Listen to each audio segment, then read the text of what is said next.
Welcome to our exclusive session as part of our ongoing series with Mirae Asset Mutual Funds. I'm your host, Pallavi. This is the eighth session of the Wealthwise series. Today, we are going to focus on target maturity funds and how they can help investors generate better returns with some degree of predictability. Today's title is Why Target Maturity Funds Are Becoming Popular. I'm happy to be joined by Mr. Mahendra Jajoo, CIO Fixed Income, Mirae Asset Investment Managers India Private Limited. Welcome to economictimes.com.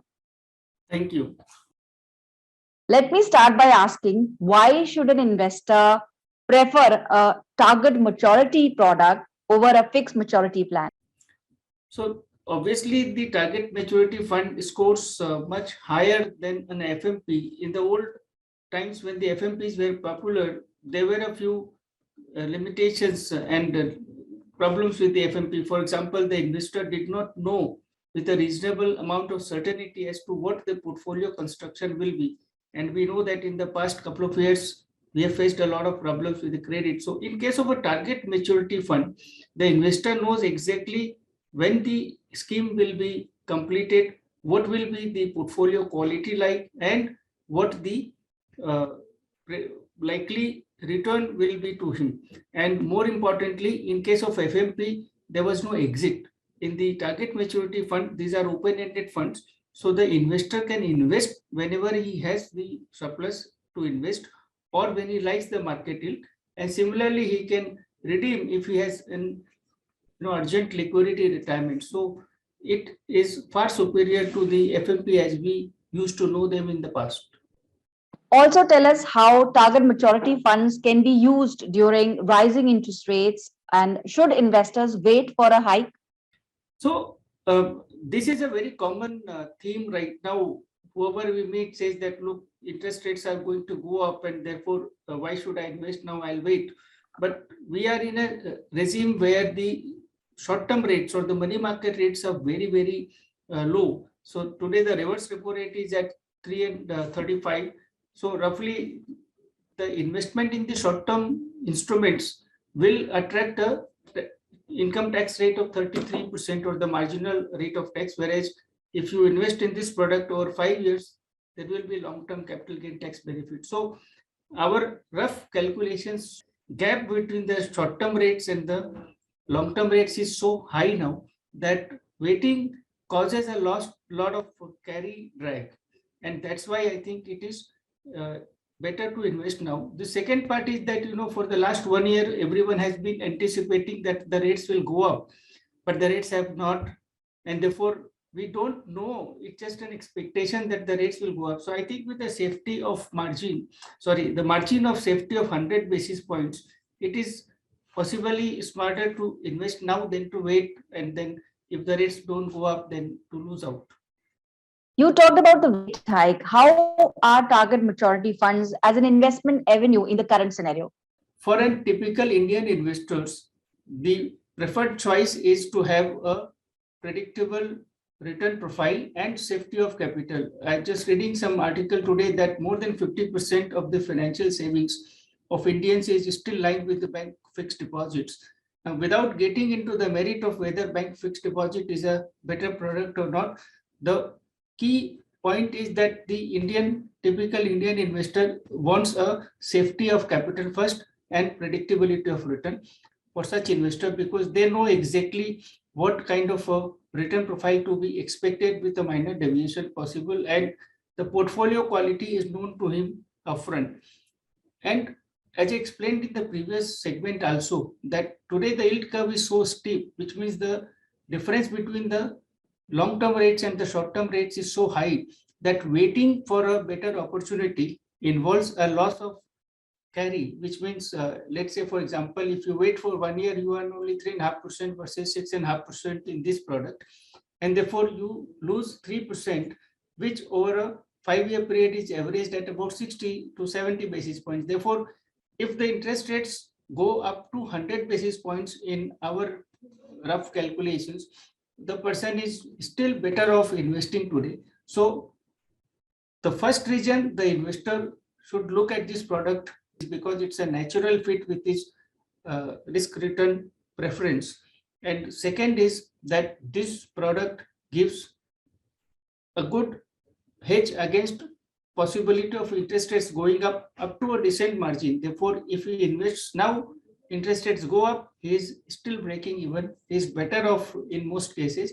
And if interest rates don't go up or they come down, then he will obviously benefit more. Now, we're just expecting that the rates may go up, but they may not, because things can change very fast. Tell us, how can an investor use these target maturity products in his or her portfolio? So I think the investor has different asset classes in his portfolio, which I assume will include equities and the gold and properties and the fixed income. And then within the fixed income, he will have some categories like the bank fixed deposits, the tax-free bonds, and the PPF and the debt mutual funds.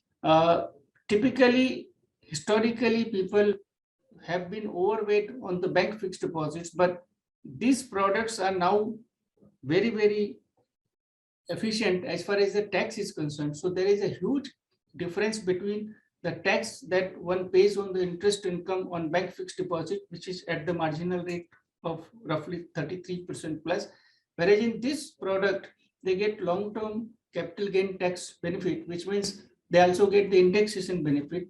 And if you look at our in government bonds or AAA public sector bonds, so this product has in terms of the good quality credits, mostly government owned companies or the government bonds, and with a high tax efficiency, this is a very good product for the investor. So the component of the portfolio of the investor where he wants to have a predictable return profile with high tax efficiency is where this product fits.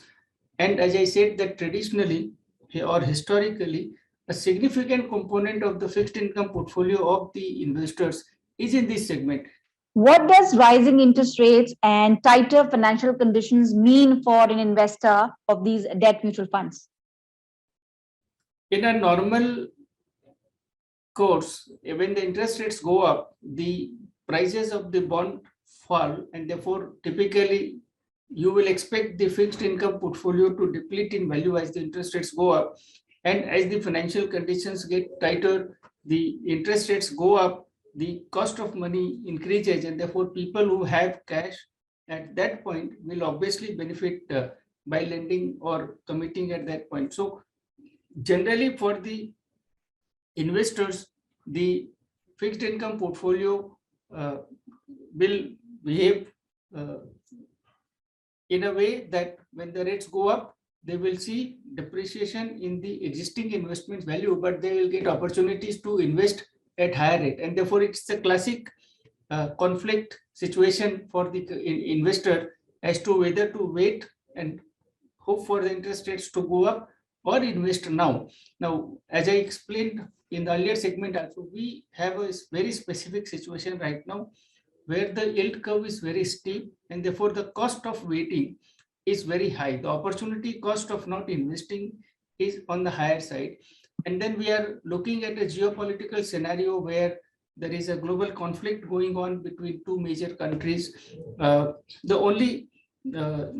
is a huge inflation scare in the developed world, but as so far as India is concerned, as yet the inflation is within the tolerable range, within the expected range of the Reserve Bank. And therefore, Reserve Bank has so far stayed away from hiking interest rates. People are building expectations that interest rates will go up. So if and when the interest rates go up in the next 3 or 6 months time, there will be a better opportunity for the investor to invest. But by not investing now, he will lose the opportunity to earn higher. At this point, looking at the overall situation, he should be investing now, then wait for that 6 months or 1 year. And if one is very concerned or one is not convinced, then he can spread it out over the next few months. So kind of do an SIP in debt mutual funds.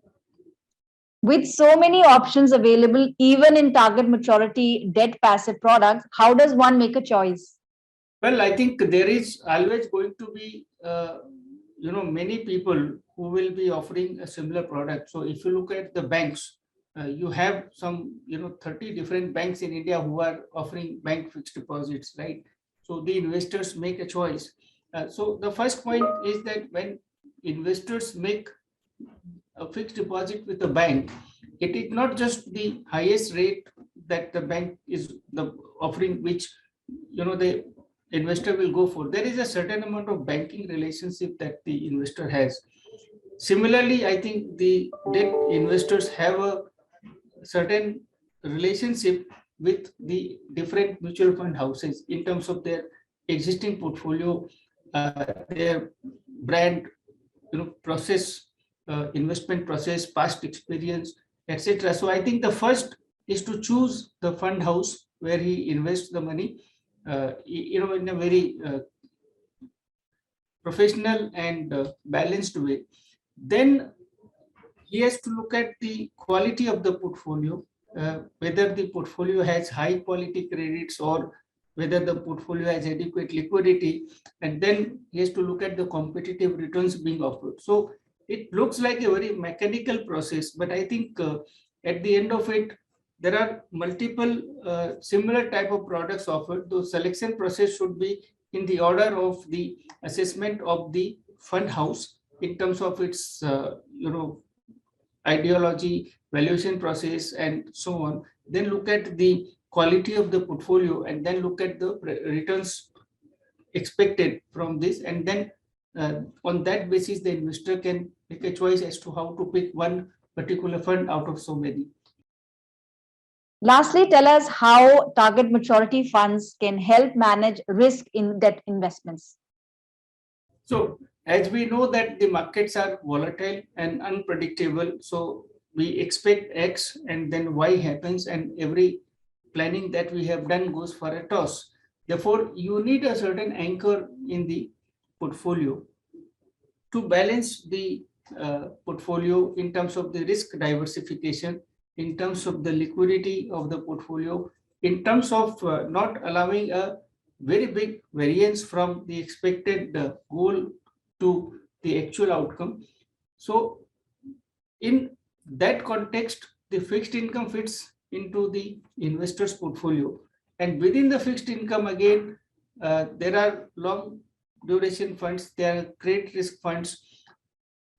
But this is that component of the portfolio where you can expect certain returns with a fair amount of accuracy, and the portfolio quality is of a very high order. So any undue or extreme volatility in the market, this kind of investments become the anchor. Then these are again very good products for goal-based investing, because if people are investing for a specific purpose, then they can't put everything into asset class which can be volatile. So if you take an example of gold, over the last 10 years, the returns may not have been very good. In the past, before 10 years before that, it may have been good.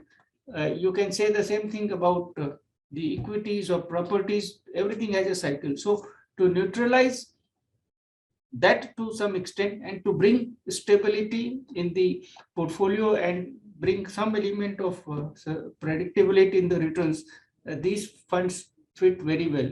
And I think they play a very important role in ensuring that the investor is closer to his stated goal at the end of his investment horizon, then and reduce the possibility that that may not happen. Thank you for this insightful session on target maturity funds. With this, we come to the end of the session. Are there any words of caution for the investors? I think there are two things that the investors should be, in my view, particular about. One is that we are going through a period of extraordinary volatility. We have just come out of one of the perhaps once in lifetime experience of COVID-related disruption. And now we are staring at perhaps one of the most disturbing and potentially very impactful geopolitical situation where there is a ongoing conflict between two major powers. And these are the events that we have not experienced in our active life. Therefore, we have to be prepared for a high degree of volatility and uncertainty, more than the usual provided by the market. And therefore, it is important to have the anchors in the portfolio of a degree where these events reduce the potential of disrupting our financial planning.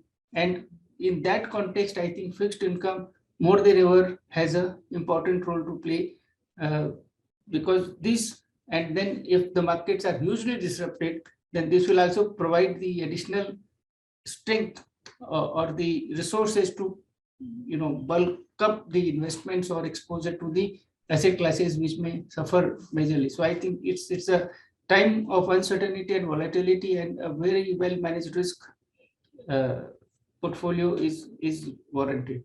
Thank you, Mr. Jajoo, for your time. Thank you for being with economictimes.com. Thank you so much. Thank you for inviting me today. Thank you so much.